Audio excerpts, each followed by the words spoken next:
Sé bienvenido de nuevo a este día de lectura del Evangelio de Marcos. Estamos leyendo el Evangelio de Marcos y vamos hoy en el capítulo 12. Qué bueno que puedas conectarte, qué bueno que puedas estar aquí en esta transmisión, en esta hora. Y yo sé que hoy va a ser un día de bendición para tu vida, para mi vida lo es. De verdad que desde que empezamos a leer cada uno de los capítulos de los evangelios que hemos leído hasta ahora, Juan, y si estás viendo esto por primera vez, te digo que puedes ir a mi canal, ahí hay una lista de reproducción desde que comenzamos con la lectura de Juan y estamos ahorita con el Evangelio de Marcos y vamos en el capítulo 2 y puedes comenzarla. Esto va a ayudarte a poder crecer espiritualmente, esto te va a ayudar a crecer como persona, así que te animo a que puedas con todo el corazón activarte en la lectura de la palabra. Sé que va a ser de muchísima bendición para ti y para tu desarrollo espiritual. Así que te invito a que le des el like desde ya a este video y puedas compartirlo con muchísimas más personas para que puedan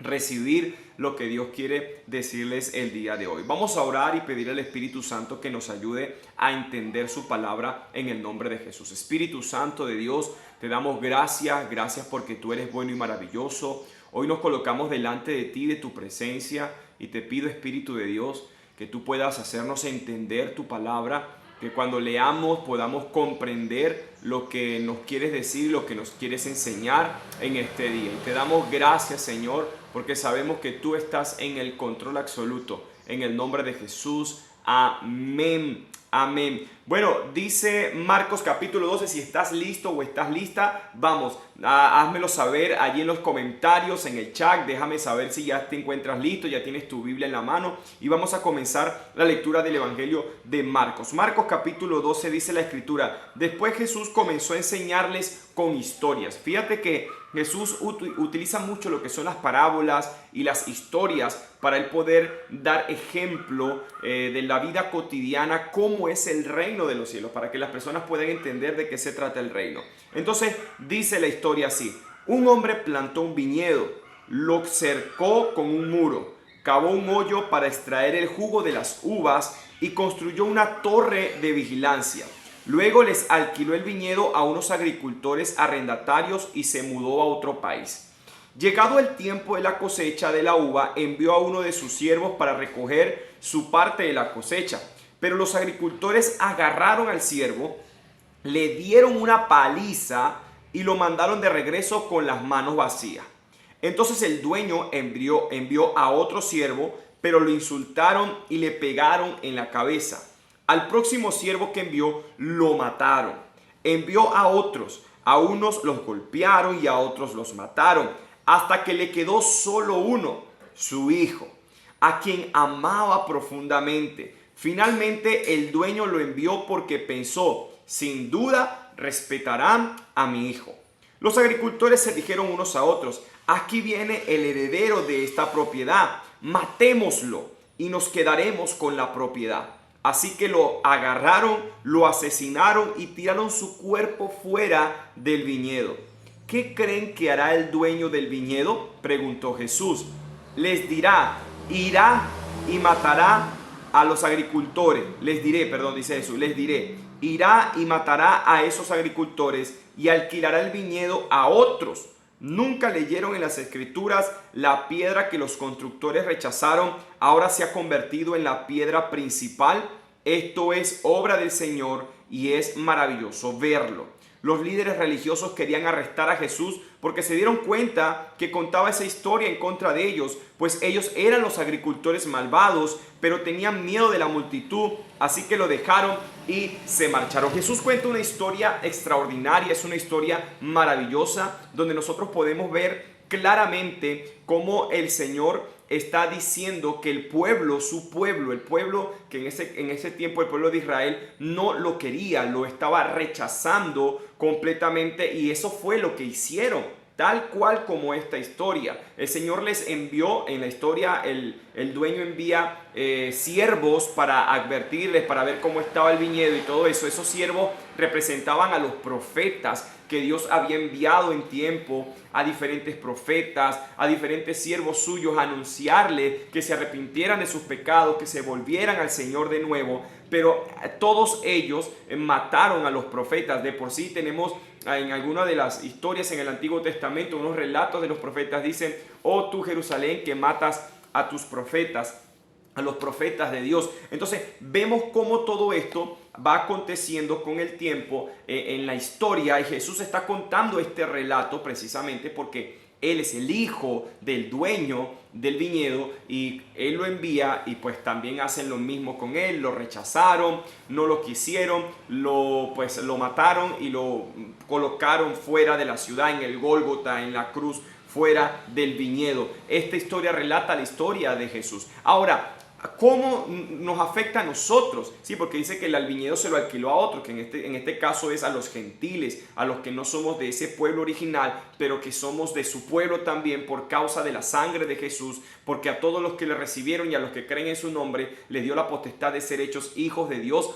Eso nos dice la Escritura en Juan capítulo 1, versículo 12. Entonces, ahora, ¿en qué nos afecta a nosotros esto? Bueno, que si el Señor envió esto a su pueblo original, ¿qué no va a pasar con nosotros? ¿Sí? Ahí es donde nosotros debemos tener cuidado. Dios está enviando, Dios te envía a ti profetas, Dios te envía personas para hablarte de Él, Dios te envía señales para que vuelvas a su camino, Dios te está enviando su voz de diferentes maneras, de diferentes formas, y tú tienes que aprender a atender su llamado, a atender su voz cuando Él te habla y no rechazarlo, y te está enviando a su Hijo Jesús. Quizás este tiempo de lectura que hemos estado haciendo, cada uno de estas transmisiones que hacemos, también es parte de eso que Dios está enviando, ¿sí? Para que podamos reaccionar y despertar y volver nuestro corazón a Él completamente. Continuamos con la lectura. ¿Cuántos dicen amén? ¿Cuántos creen fielmente que Jesús es el Hijo de Dios enviado para nuestra salvación? Déjame saberlo en los comentarios. Comenta amén, dale corazones ahí a esta transmisión, dale like al video también para que puedan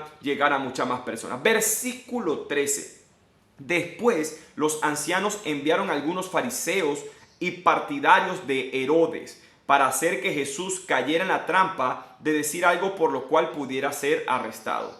Maestro, dijeron, sabemos lo honesto que eres imparcial y no tienes favoritismo. Fíjense la labia, podría utilizar este término con el cual están llegándole a Jesús. Enseñas con verdad, la adulación, creo que es la palabra correcta. Enseñas con verdad el camino de Dios. Ahora dinos, y ahí viene la pregunta trampa, ¿es correcto que paguemos impuesto al César o no? ¿Debemos o no pagarlos? Jesús se dio cuenta de su hipocresía y dijo: ¿por qué intentan atraparme? Muéstrenme una moneda romana y les diré. Cuando se la dieron, les preguntó: ¿a quién pertenece la imagen y el título grabados en la moneda? Al César, contestaron. Bien, dijo Jesús, entonces den al César lo que pertenece al César y den a Dios lo que pertenece a Dios. Su respuesta los dejó totalmente asombrados. Claro, los dejó asombrados porque definitivamente Jesús dejó con esa sabiduría que solamente nuestro Dios tiene, dejó eso allí en sus corazones. Porque si los fariseos que le metieron una pregunta trampa decían que no tenían que pagar impuestos al César, pues se metían en problemas políticamente con la gente de Roma, pero también estaban diciendo: oye, pero no podemos decir lo de Dios es de Dios y lo de César lo de César. Eso los dejó sin ningún argumento en contra de Jesús, porque lo que querían hacer era que Jesús cayera en esa trampa de decir: bueno, hay que darle a Dios primero y todo eso. Por eso le adularon tanto, ¿no? Pero Jesús fue muy sabio y dijo: den al César lo que es del César y den a Dios lo que le pertenece a Dios. Y es necesario que tú y yo podamos comprender eso, porque esto también lo debemos tomar a nuestra aplicación de vida diaria. Cada uno de nosotros debe poner las cosas en su lugar. No puedes, escúchame bien, no puedes excusarte y decir: bueno, es que no lo hice porque Dios no me permitió, y te excusas con una irresponsabilidad. No, a veces yo he visto, honestamente, como que decimos: bueno, esto lo hago para la gloria de Dios. Voy a poner un ejemplo en el área de la música. Yo soy líder de alabanza y pues dirijo el equipo de alabanza en la congregación donde estoy. Y una de las cosas que pasa es que a veces nosotros queremos tapar la mediocridad, porque no encuentro otra palabra, la mediocridad de poder hacer las cosas con excelencia, ¿sí? De poder tocar bien, de poder cantar bien. Queremos tapar esa mediocridad diciendo, bueno, pero hermano, esto yo lo hago para la gloria de Dios, entonces desafino para la gloria de Dios, porque Dios ve mi corazón, pero no ve mi buena voz. Miren, mis amados hermanos, creo que no podemos confundir las cosas. Hay que hacer las cosas con excelencia. Para Dios hay que darle lo mejor. Y si nosotros estamos representando al reino de los cielos, entonces debemos procurar dar lo mejor, hacer lo mejor, representar al reino de los cielos con lo mejor, porque eso va a decir mucho del reino en que nosotros representamos. Si viene una embajada o alguien de otro lugar, de otro país, todo diferente, sin poder económico, con su forma de hablar bastante chocante, entonces eso va a decir del país que representa. Entonces tú y yo necesitamos entender que si representamos al reino de los cielos, debemos dar lo mejor en todas las áreas, y no excusarnos en decir, bueno hermano, pero es que esto lo hago para la gloria de Dios, Dios ve la intención de mi corazón. Ok, Dios ve la intención de tu corazón, pero en esa intención de tu corazón, tú estás buscando y procurando mejorar como persona. Es una buena pregunta que hay que hacernos. ¿Estás procurando mejorar? ¿Estás procurando ser excelente en todas las cosas que haces? Porque es verdad, no necesitas tener las cosas perfectas para comenzar a hacer la obra del reino, pero con lo que tienes intentas por lo menos hacerlo bien. Si estás empezando en algún área de servicio dentro de tu congregación, en la alabanza, por ejemplo, estás tratando de hacerlo bien. Llevas de repente 10 años y no te has procurado mejorar el cantar o el tocar, no te has metido en un curso, ni siquiera por lo menos a ver un tutorial en YouTube para poder ser mejor, mejorar la voz, mejorar en todas esas áreas, sino que bueno, tú le das para adelante y punto, porque Dios ve tu corazón. Entonces, Dios ve también si en tu corazón hay voluntad de mejorar. Eso tienes que tenerlo en cuenta, que Dios evalúe nuestros corazones cada día para ser excelentes, para representar bien el reino de los cielos en el nombre de Jesús. ¿Cuántos dicen amén? ¿Cuántos están de acuerdo con esto que estamos hablando? Déjalo allí en los comentarios si tú también procuras dar lo mejor y ser excelente en las cosas que haces. Versículo 18 dice, después se acercaron a Jesús algunos saduceos, líderes religiosos que dicen que no hay resurrección después de la muerte. Le plantearon la siguiente pregunta: Maestro, Moisés nos dio una ley que dice que si un hombre muere y deja a una esposa sin hijos, su hermano debe casarse con la viuda y darle un hijo para que el nombre del hermano continúe. Ahora bien, supongamos que había 7 hermanos. El mayor se casó y murió sin dejar hijos. Entonces el segundo hermano se casó con la viuda, pero también murió sin dejar hijos. Luego el tercer hermano se casó con ella, lo mismo sucedió con los 7 y aún no habían hijos. Por último, la mujer también murió. Entonces dinos, ¿de quién será esposa en la resurrección? Pues los 7 estuvieron casados con ella. Pregunta trampa para el Señor Jesús, para que cayera en esa trampa, ¿no? Que querían hacerle entender y juzgarlo por la palabra, porque una de las cosas que hacían los saduceos, los fariseos, los maestros de la ley religiosa en ese tiempo y procuraban hacerlo, era precisamente tratar de que ellos hablaran, en este caso que Jesús dijera una palabra incorrecta para inmediatamente decir es blasfemia, ha murmurado, ha dicho algo en contra de la ley, así que hay que tomarlo preso o matarle y juzgarlo por eso. Entonces Jesús contesta de la siguiente manera: el error de ustedes es que no conocen las Escrituras y no conocen el poder de Dios. Pues cuando los muertos resuciten, no se casarán ni se entregarán en matrimonio. En este sentido, serán como los ángeles del cielo. Sí, mis amados hermanos, después que partamos de este mundo, mi esposa va a ser mi hermana. Mi hermana en Cristo Jesús, pero no será mi esposa.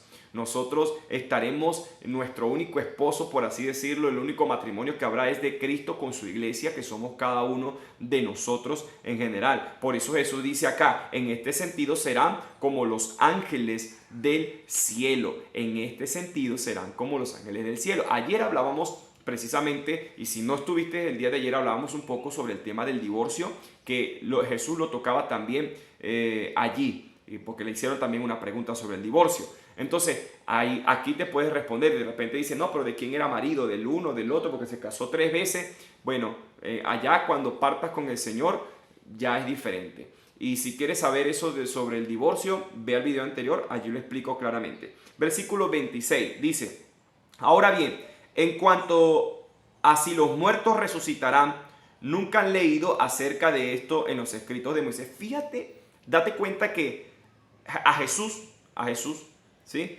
No le preguntan sobre el tema de la resurrección como tal, sino que le hacen la pregunta sobre el tema del esposo, de los matrimonios. Pero Jesús los aborda de una sola vez porque saben cómo son los saduceos. Nunca han leído acerca de esto en los escritos de Moisés, en la historia de la zarza ardiente. Mucho después de que Abraham, Isaac y Jacob murieron, Dios le dijo a Moisés, yo soy el Dios de Abraham, el Dios de Isaac y el Dios de Jacob. Por lo tanto, Él es Dios de los que están vivos, no de los muertos. Ustedes han cometido un grave error. Dios es un Dios de vivos. Dios es un Dios de vivo. Por eso yo quiero que hoy tú entiendas algo en tu corazón y mantén esto firme. Yo lo he dicho ya en otros videos, pero quiero decírtelo claramente hoy. Cuando tú entregas tu vida al Señor, la muerte ya no tiene nada que ver contigo. Es decir, que no vamos a morir. No vamos a morir. Este cuerpo tiene que morir.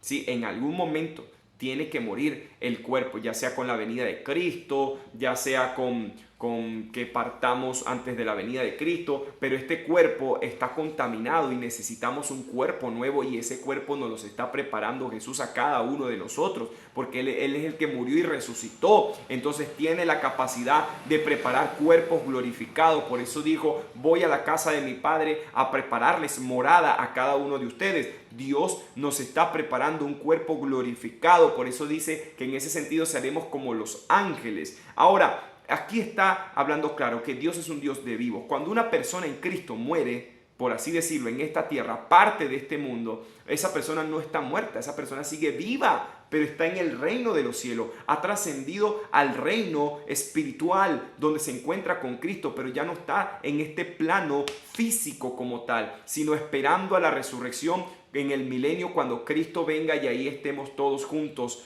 en armonía. Así que ten en cuenta que si partes con Cristo, estás partiendo a estar con Él por siempre y para siempre, y a la espera de tu cuerpo glorificado que el Padre te dará en el nombre de Jesús. ¿Cuántos dicen amén a esto? ¿Cuántos están contentos y gozosos por lo que Dios nos está enseñando en este tiempo? Así que vamos, avívate, dale like a este video, compártelo con otras personas también. Versículo 28, dice la escritura, uno de los maestros de la ley religiosa estaba allí escuchando el debate. Se dio cuenta de que Jesús había contestado bien. Entonces le preguntó, de todos los mandamientos, ¿cuál es el más importante? Fíjense cómo de una u otra manera tratan de embolatar a Jesús. Pero Jesús contesta de la siguiente forma, el mandamiento más importante es, escucha, oh Israel. El Señor nuestro Dios es el único Señor. Ama al Señor tu Dios con todo tu corazón, con toda tu alma, con toda tu mente y con todas tus fuerzas. El segundo es igualmente de importante. Ama a tu prójimo como a ti mismo. Ningún otro mandamiento es más importante que estos. Ahora, hablemos un poco de estos mandamientos que Jesús nos está dejando acá bien claro. Lo primero que Jesús dice claramente es lo que dice precisamente el mandamiento, que nosotros lo podemos leer en Deuteronomio capítulo 6, versículos 4 y 5, ¿sí? Que es parte de los mandamientos. Ahora, aquí el Señor nos está diciendo algo claro, mis amados hermanos. Claro que debemos tenerlo en cuenta, y yo lo he mencionado en varias ocasiones, lo mencionamos también cuando hicimos la lectura de Marcos capítulo 4, y es claramente como el Señor dice, escucha, es con la palabra que Él empieza. Él empieza diciendo, escucha, oh Israel. Una de las cosas más importantes para nosotros obedecer al Señor es aprender a escuchar.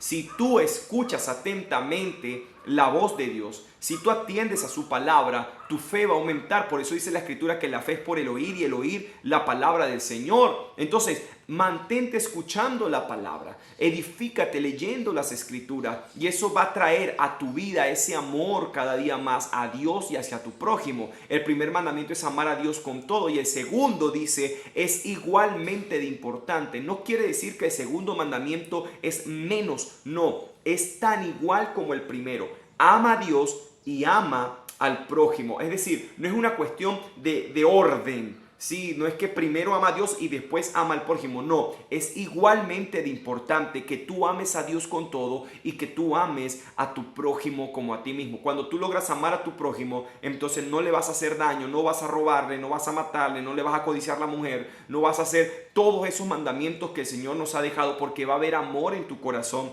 para con Él y la manifestación del amor hacia ti, hacia esas personas y hacia Dios va a ser un amor genuino y real. En esos dos se resumen todos los mandamientos, en que ames a Dios y en que ames al prójimo. Versículo 32 dice, el maestro de la ley religiosa respondió, bien dicho, maestro, has hablado la verdad al decir que hay solo un Dios y ningún otro.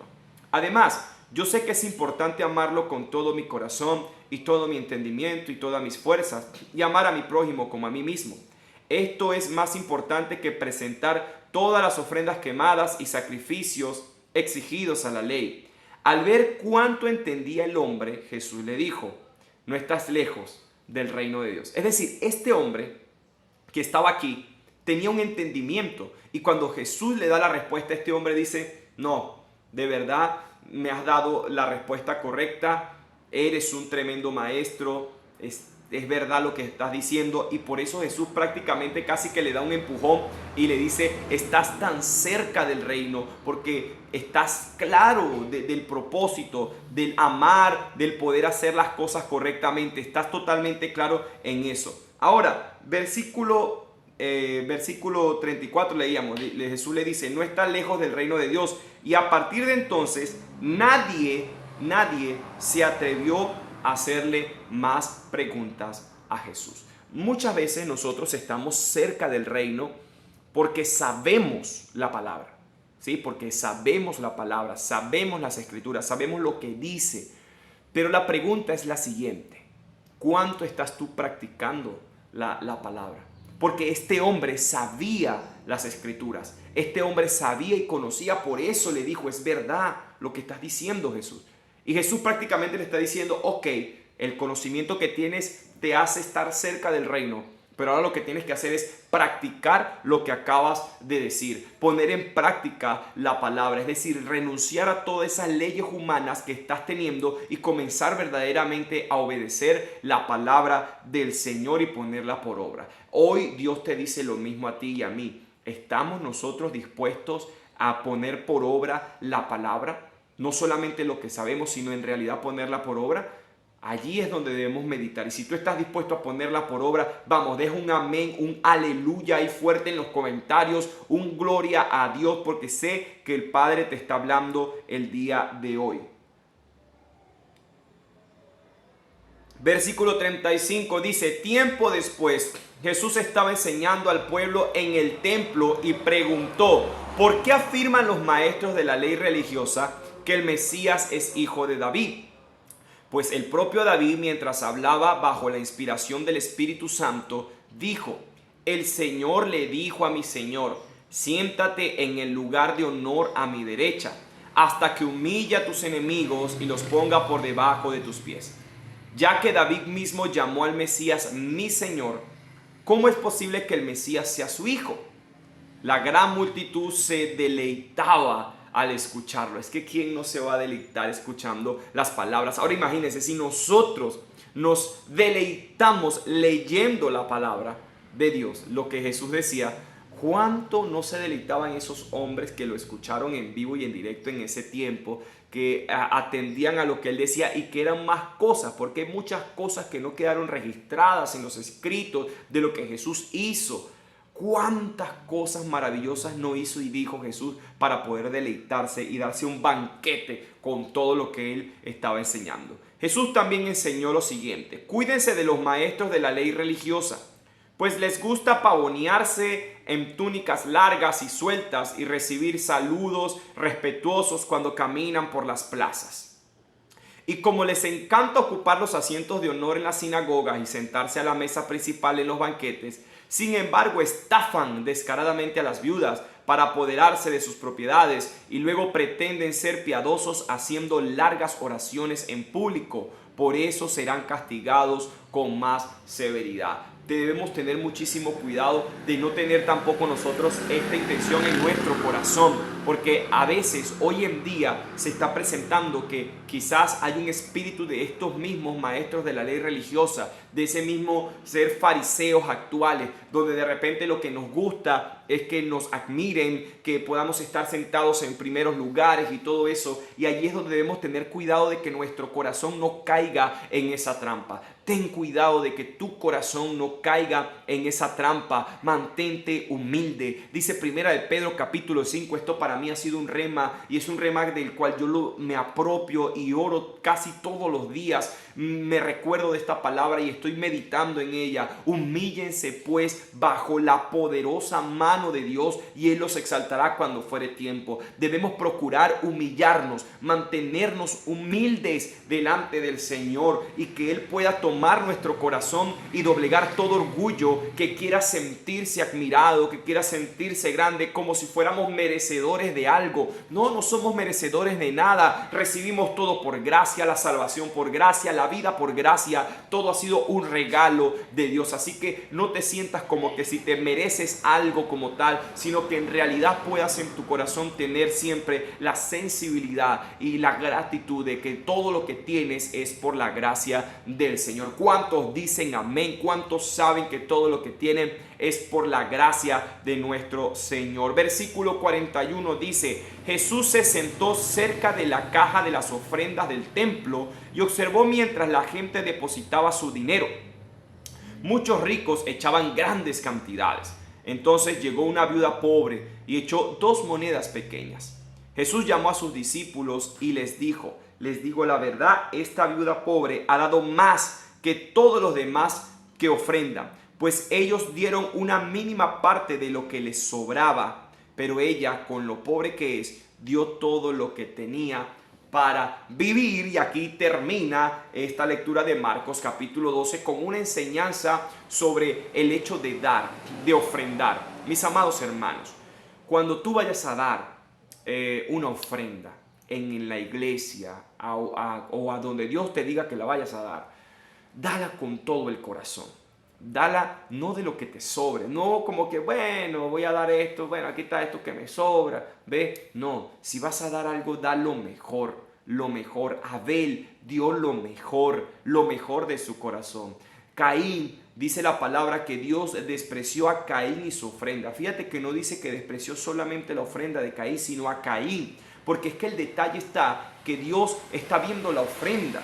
Sí, tú puedes ser que des un billete, seas una persona que tenga poder económico y puedes dar un billete de 100 bien bonito, por poner un ejemplo, pero resulta ser que no es lo mejor, sino que bueno, tome estos 100 ahí para que dejen de molestar. ¿Ve? Entonces Dios, esa ofrenda, por muy bonito que sea el billete y por la cantidad que sea, Dios no la va a ver con agrado. Porque Dios ve la ofrenda que sale del corazón, esa ofrenda que es genuina, esa ofrenda que nace, que tú dices, la quiero dar porque me nace darlo. Quiero ofrendar en este ministerio, quiero ofrendar en esta iglesia, quiero hacer lo mejor. La viuda dio de lo que tenía para que se pudiera seguir llevando a cabo el ministerio allí en ese tiempo. Los demás daban de lo que sobraba. Así que procura que cuando tú vayas a dar a un ministerio, ya sea un ministerio digital, ya sea un ministerio en tu iglesia, ya sea a una persona donde Dios te lleve a sembrar algo, ya sea que estés en la calle y veas a una persona que te está pidiendo y tú, bueno, toma, aquí están los billetes más feos, o de repente lo que te sobra. No, si Dios te coloca en el corazón poder ofrendar, y si en tu corazón nace el hecho de poder dar, dalo de todo corazón. ¿Y qué va a pasar? ¿Qué va a pasar? Que esa es la ofrenda que Dios va a ver. Date cuenta que Jesús había visto las otras ofrendas, pero cuando la viuda dio todo lo que tenía,